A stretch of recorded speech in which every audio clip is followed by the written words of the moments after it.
Aich, and today I'll talk about the matrix model of two color one flavor QCD in the ultra strong coupling regime. This work was done in collaboration with Nirmalendu and Arkajyoti of IIT Bhubaneswar and Professor Sachin Vaidya of IISc Bangalore, and the details can be found in this article. The outline of my talk is as follows. First, I will motivate the matrix model. Then I'll talk about why the two color one flavor QCD is an interesting problem. Then I'll give an overview of the results that we have got from our study. Then I'll discuss about the Hamiltonian and its symmetries. Then I'll talk about our strategy to numerically diagonalize this Hamiltonian in the strong coupling regime. Then I'll show the details of the above mentioned results, and then I'll end with the summary and future outlook. As we know that non-abelian gauge theories lie at the heart of the dynamics of subatomic particles. In particular, QCD explains the strong interaction of quarks and gluons. Incidentally, the study of QCD in the strong coupling regime is very challenging due to its non-perturbative nature, and therefore computational methods are extensively used to study it. The most popular candidate for this purpose is lattice QCD. Although it is quite successful in the hadronic sector, but it is computationally very challenging and very expensive. Therefore, and that is where the gauge matrix model comes into the picture. Some of its interesting features are that this approximation captures the constraints, nonlinearity and underlying topology of QCD. The existence of axial anomaly is also established in this model. Being a quantum mechanical model, it provides a simplified computational platform. The pure SU3 Yang-Mills model gives a good prediction of light global masses, and when coupled to light quarks, it gives a good numerical prediction of the hadron masses. Now, the two color one flavor QCD is an interesting problem because it is the simplest possible non-abelian gauge theory, as the gauge group is SU2, and that makes it computationally less challenging compared to the SU3 case. The baryons of this model, which are essentially diquarks and tetraquark states, are bosonic, and the pseudo-reality of the fundamental representation of the gauge group actually enhances the vector U1b symmetry to a SU2b group, and this goes by the name Pauli-Garcia symmetry in the literature.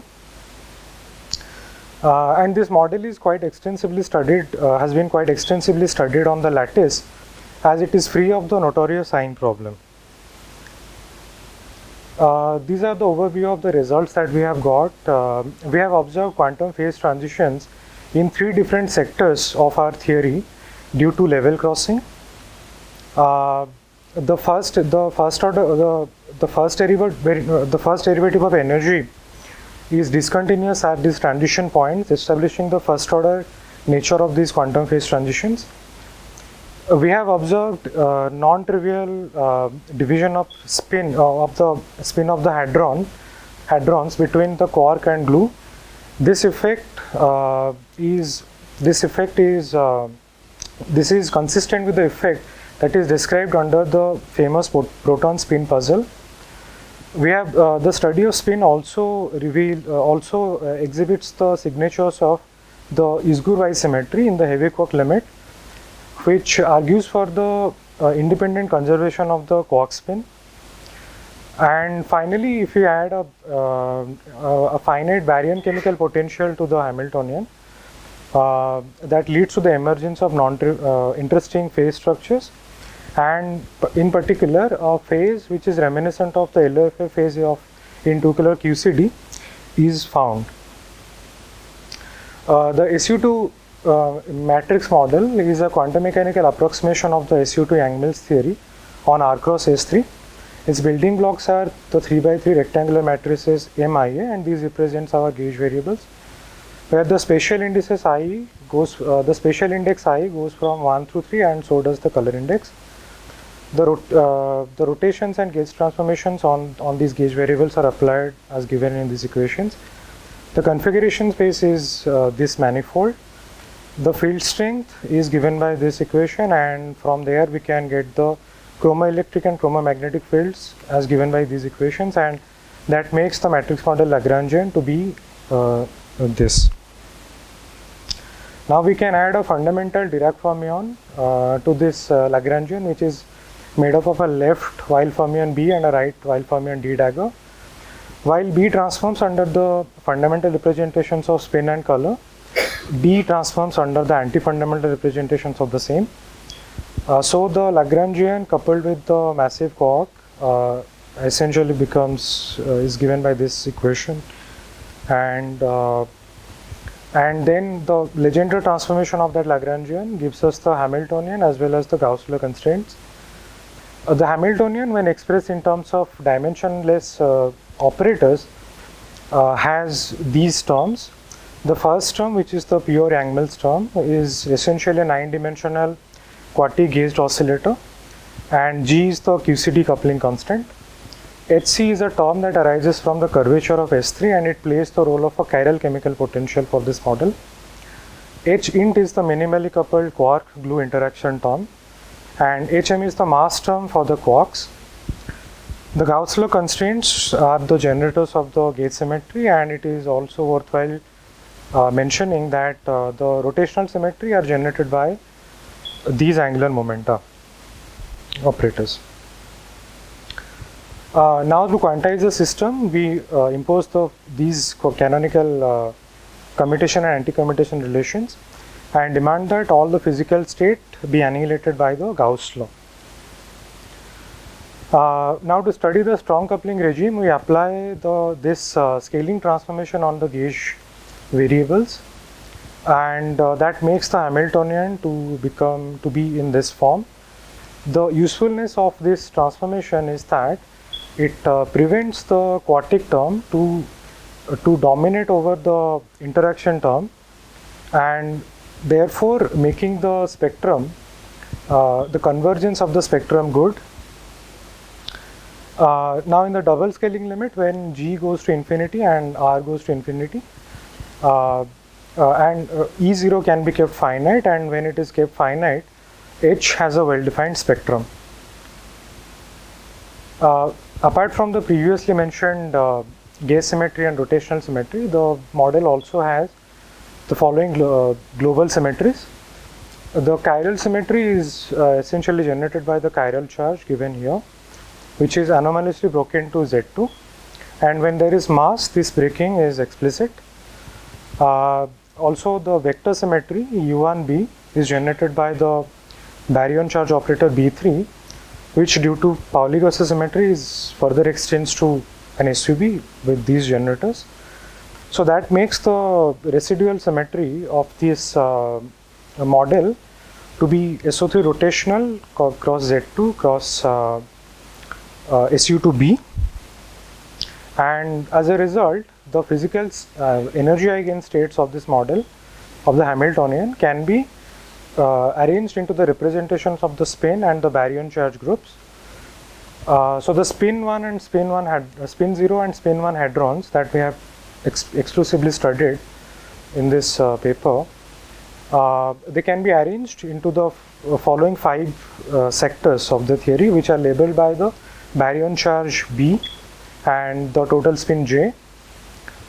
For a sector which is labeled by non-zero baryonic charge, there can be mesons, diquarks and anti-diquarks, and due to SU2B symmetry, the mesons, diquarks and anti-diquarks coming from a given sector are all degenerate in the absence of any baryon chemical potential. Now the full Hilbert space is a tensor product of a finite dimensional fermionic Hilbert space with an infinite dimensional bosonic space, and since the bosonic Hilbert space is infinite dimensional, for numerical purposes we truncate to a given boson number level cutoff, and we use the Rees variational method to get the low-lying spectrum of Hamiltonian.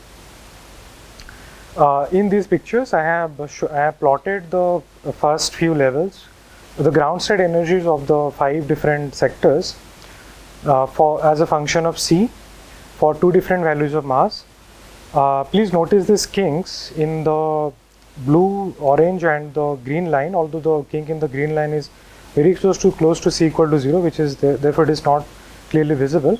And these are the phase transition points that I had mentioned before. And these plots show C is the curvature constant, which is the chiral chemical potential, which appears here in this Hamiltonian, and after the scaling transformation, it becomes C tilde into G to the power 2 by 3, and that is what we are calling the scaled C. C tilde is what we are calling as C. Okay. So these plots also show that the ground state is unique and it belongs to the B0 J0 sector.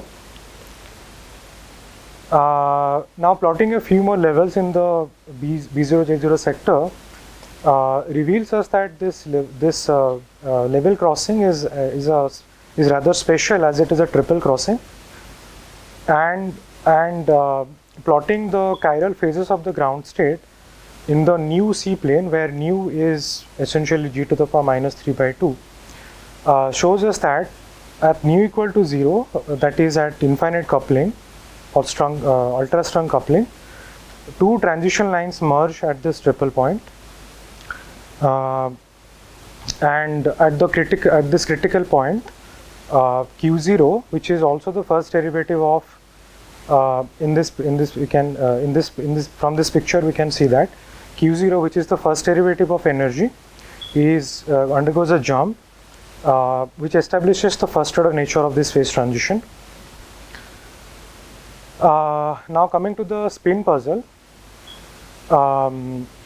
the proton spin puzzle, which was reported by EMC in 1988, it says that although quarks are the constituent blocks of the hadrons, one would expect that the total spin of the hadron, the contribution of the quarks to the total spin of the hadrons should be dominant, if it is not fully coming from the quarks.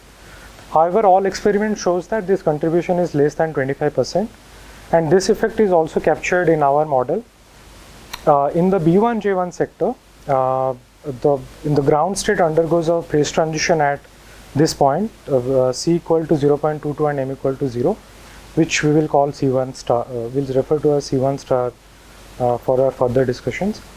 Now, if you look at the plots of the glue spin and the quark spin, above C1 star, the majority of the total spin stays with the glue, and this observation is further clarified if we also plot plot S3 for the J equal to 1 component of the ground state, and this clearly shows that the quark contribution to the total spin of the hadron beyond C1 star is close to 33%. And for the heavy quark limit, when the mass is very high, we see that the quark and the glue decouple, and the entire spin of the hadron stays with the quark, which is what the Isgur-Weiss symmetry, the statement of the Isgur-Weiss symmetry claims. Then if you add a finite baryon chemical potential given by this expression to this model, the SU2B symmetry is explicitly broken to U1. So as a result, the degeneracy of between the mesons, triquarks and tetraquarks coming from any given sector is lifted, and the ground state now can have different baryon charge content depending on the values of the parameters mu, m and c, as it can be seen in these phase diagrams. In particular, the phase 2, where the ground state is actually a spin 1 diquark, when the ground state is in this phase, the rotational symmetry of the model is spontaneously broken, and and that reminds us of the LOFF phase in the two-color QCD. Now I'll summarize. So we have studied the SU2 matrix model coupled to a we have studied an SU2 Yang-Mills matrix model coupled to a fundamental Dirac fermion. Due to the Pauli-Garcia symmetry, the U1B vector symmetry group is enhanced to an SU2B group. We have observed quantum phase transitions in 3 different sectors of our model due to level crossings. We have established that they are all first order in nature. We have observed non-trivial distribution of the hadron spin between among the quark and the glue, which is similar to the famous proton spin puzzle of QCD. And we have also found the signatures of the Isgouy symmetry. Then finally, the addition of a finite baryon chemical potential breaks the SU2B symmetry to U1B, and as a result, we have found the reminiscent of a phase which is a reminiscent of the LOFF phase of 2-color QCD. And these are the ongoing works. We are studying an SU2 gauge theory coupled to a single adjoint while matter, and this model exhibits n equal to 1 supersymmetry. And when we add one more adjoint matter to the SU2 gauge theory, we are also studying this model, and we are investigating quantum phase transitions and chiral, the properties of chiral symmetry in the ground state of this theory. We are also studying the 3-color 3-triple matrix model, which is approximate model for light quark QCD. Thank you. Thank you, Prasad. And now further questions.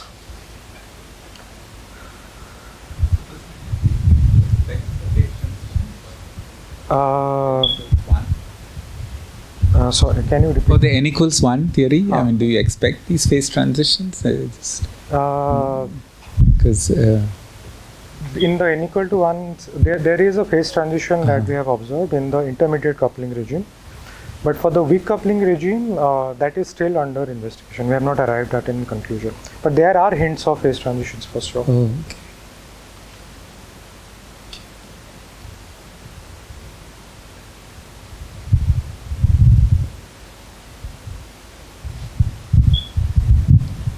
Since there is no further questions, thank you, Prashant, for the nice talk.